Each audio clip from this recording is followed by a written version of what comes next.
Manualay ang Angeles City Mayoral Candidate John Lasetin na magsilbilang resibo ren programa at proyektong ipatupad antimong sasalamin kanu king masanting ng track record meeting.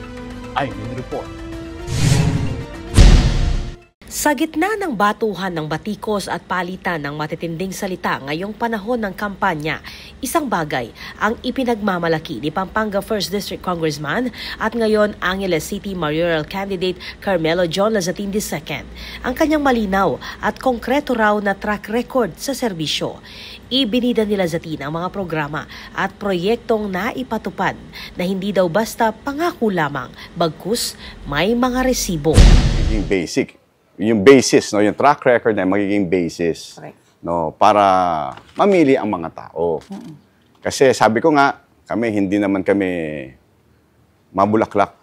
Pagdating sa pananalita, laging nasa gawa. No?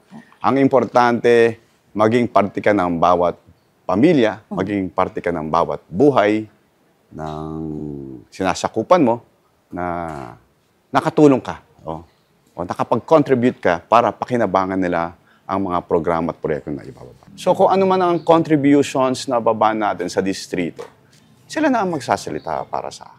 Ibinahagi ni Lazatin ang mga programa at proyektong naibaba sa Angeles City, mabalakat at magalang sa tulong ng kanyang liderato, katuwang ang mga ahensya ng gobyerno tulad ng Department of Public Works and Highways o DPWH.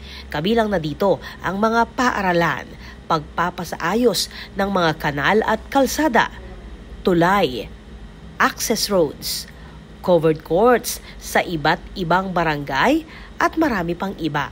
Ang mga naibabang proyekto, salamin daw ng kanyang katapatan sa serbisyo. Kung katapatan at malasakit, yan ang essential part ng public service. Siyempre, una, katapatan. No?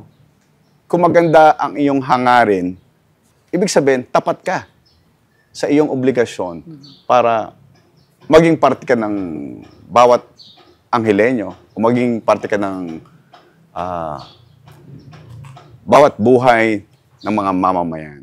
Naniniwala si Lazatin na matimbang ang mga resibo at ang kanyang track record na sukatan daw ng epektibong pamamahala. Ako po, Patricia Mamangon para King News Force, Pampanga. Balitang tutuking Balen, susuyo.